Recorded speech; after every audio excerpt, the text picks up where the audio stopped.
Hello everybody and welcome back to my channel. And if this is your first time here, welcome. This is Essential Patience and I am Patience.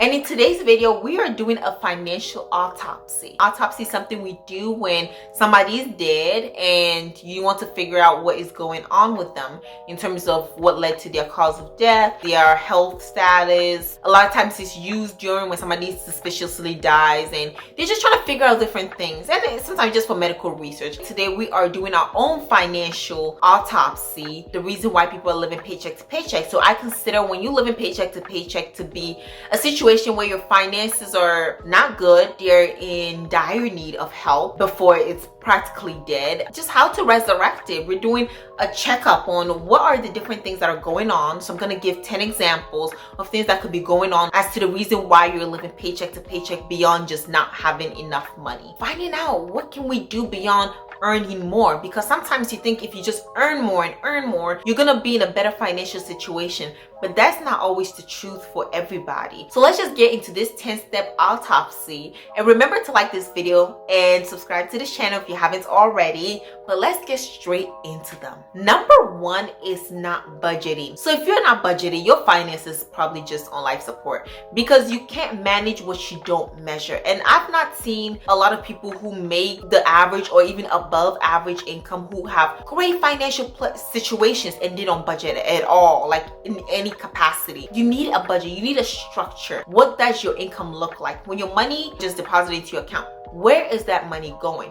If you're just keeping all that money there and just spending as you go, not having any measure of tracking system, you're very hard to be financially secure in that way. So making sure that you at least have an idea. I'm making this money, let's say 5,000 is coming in.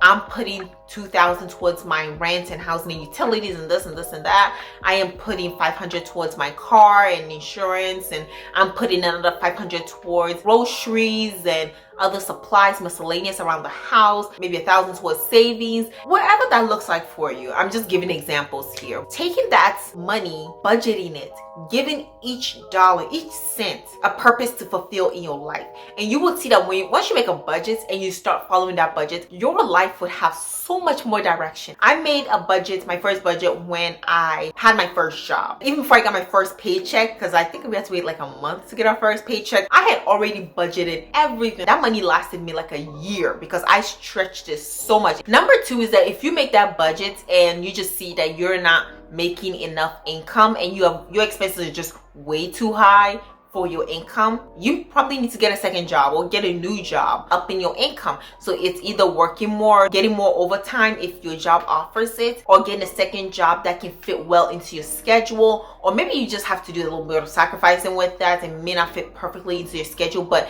it would give you a good income boost. But also you can maybe look at a new job. So if you're working at a place that you're just not making enough, way below the income that you need to sustain an average lifestyle, you may want to consider elsewhere and looking at different opportunities that could offer you more money, especially if you're going to do the exact same thing and you're going to offer you more. That means you're just getting underpaid. So making sure you take that into consideration. And sometimes I would admit you probably just need a new job. Number three is coming to the conclusion that you're just living above your means. So this is from number one, when you make your budgets and you realize that you do make enough money to cover all your necessities and maybe even some of your wants. But if you are spending way too much on miscellaneous and the only thing that your income is not covering, or the reason why you can't save as much is because you are taking a vacation every single month, or you're eating at a high restaurant, you can't afford to eat out 5 days a week, so I need a new job. No, you don't. You need to cut it out. You need to go to the grocery store. Sometimes you are making enough money, making an income that can support a good life for you.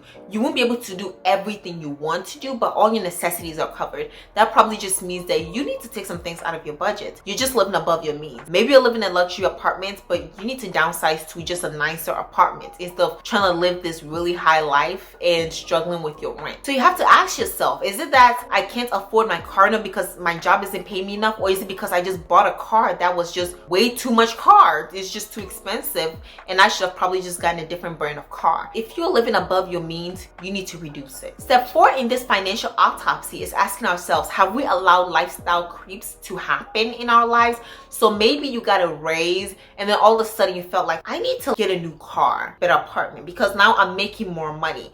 But when you upgrade everything and then you just got one simple upgrade in your income, you would realize that upgrading everything in your life was a huge mistake because you can't afford everything all at once. There was this principle that I was reading about, or this theory, that when you upgrade one thing, all of a sudden everything else feels out of place. Everything else feels like, I need to upgrade this. So for example, if you change the couch in your living room to like a newer sofa, like a really nice sofa, all of a sudden your coffee table seems to be dated, right? It doesn't go anymore. So maybe you need to like get a new fancier coffee table, and then all of a sudden your flat screen TV doesn't seem to be big enough. You need a huge 74-inch flat screen TV that is mounted up on the wall because the stand just doesn't make it look the same, to go with the whole new aesthetic. And then all of a sudden, I can get a more aesthetically pleasing shelf. You go get this other fancy shelf so it can go with the fancy couch, which now goes with a fancy coffee table and goes with a brand new fancy TV. And then before you know it, everything in your life is being upgraded and you can't really afford everything. Maybe all you could afford was that new couch. Step 5 in this financial autopsy is asking yourself if you're just living in a high cost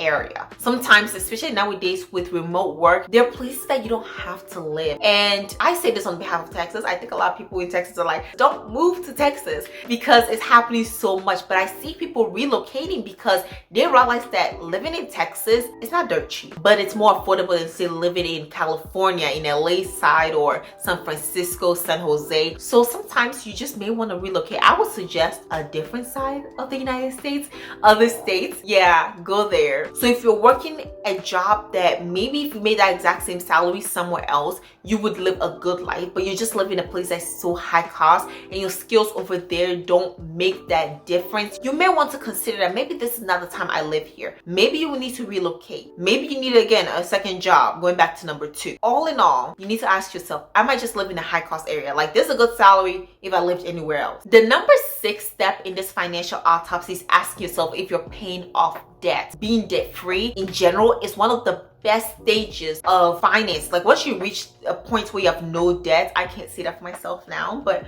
we'll get there soon. I could say that like a few months ago, like, oh my god, I'm debt free, but not anymore.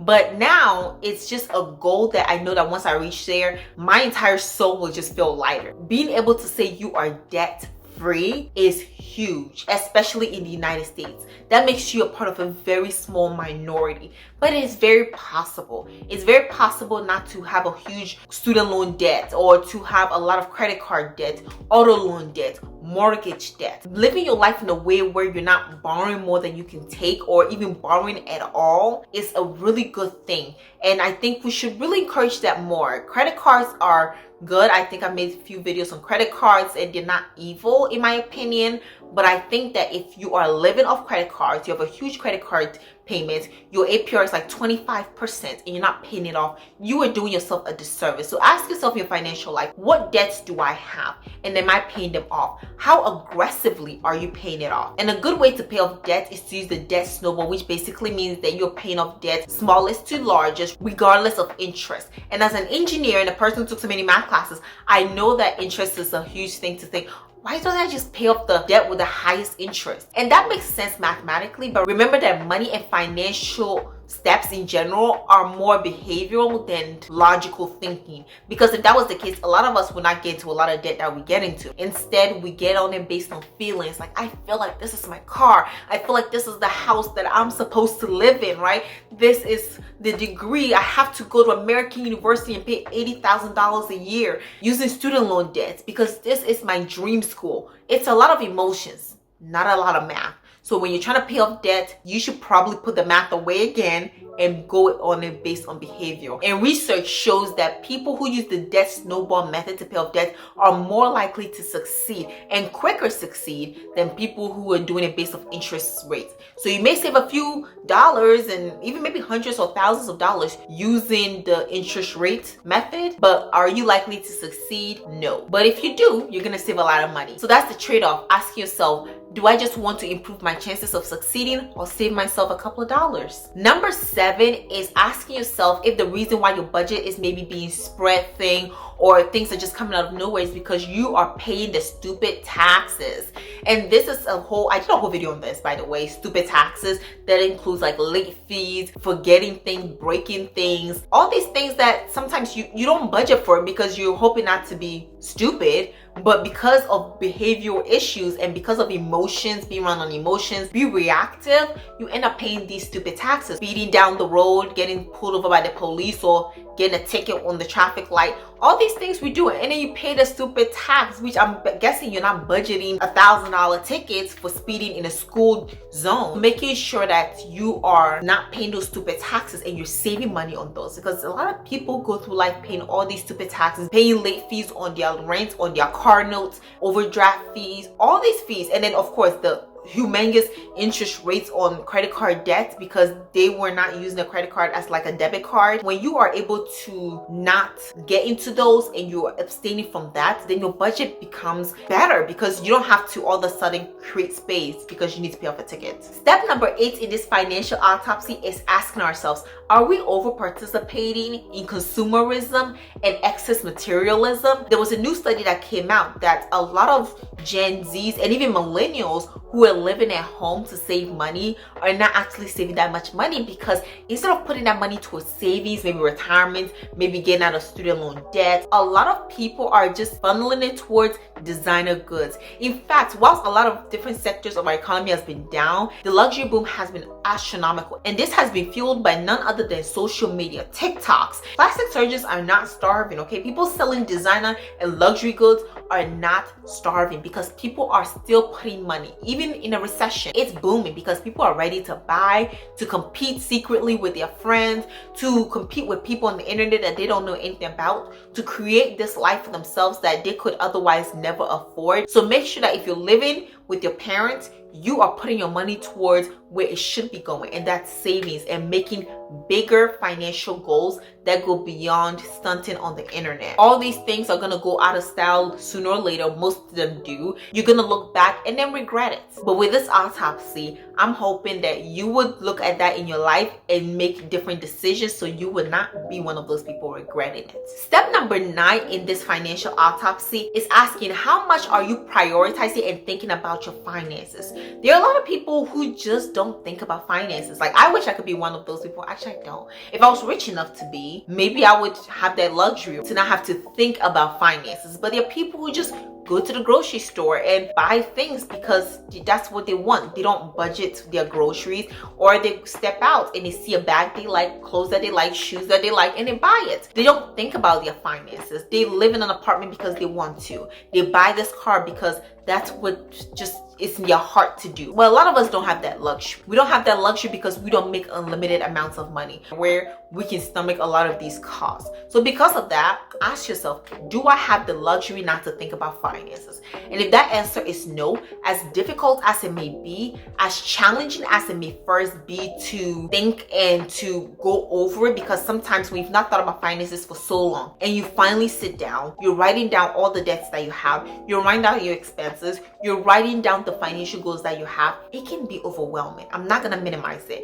It can be very overwhelming. But guess what? When you face it now, you would have had that initial breakthrough and you would at least know your situation. So you don't have to live in a world where you're being ignorant about your own finances. Endorsement, like you're just endorsing yourself to be ignorant about it. You're like, hey, if I don't know about it, that's okay, because that's not how life works. And step number 10 in this financial autopsy is asking yourself, are you being driven by FOMO, YOLO? Are you living your life based on fear of time passing you by? Because I think everybody has a little bit of that in there, and that's why I always talk about making goals, self-improvements, and even living life a little bit. But you don't have to go on every single trip. You don't have to always order the most expensive thing on the menu. You don't always have to have every single life experience. Pick and choose, pick and choose some of them. You don't have to do everything. Do things on the path, like make a plan and stick to that plan. But doing things spontaneously is not always the best thing. And I'm the type of person, I choose what I participate on spontaneously, but everything else I plan. Making sure that you're not allowing the fear of missing out. That word, the fear of missing out. It's a very strong word, and you don't want fear to drive you to do certain things, or you only live once. But guess what? Yeah, you only live once, but nowadays the average lifespan is like, what, 70 years old? So you have a good chance of living till 70. You don't want to wait till you're 70 to have fun, but have fun in stages, because it's going to be a long 70 years. Don't rush to do everything, because yeah, you only live once, but on average, most people have about 70 years to do everything you need to do. That's all I have for you today. And thank you for watching. Like, comment, and subscribe. And leave in the comment section, which of these financial autopsy questions are you asking yourself? And thank you. Ring the notification bell, because I post 2 videos a week on Tuesdays and Fridays. Come over, because we are chatting it up here and we have a lot to discuss. So thank you for watching, and I'll see you in the next one. Bye.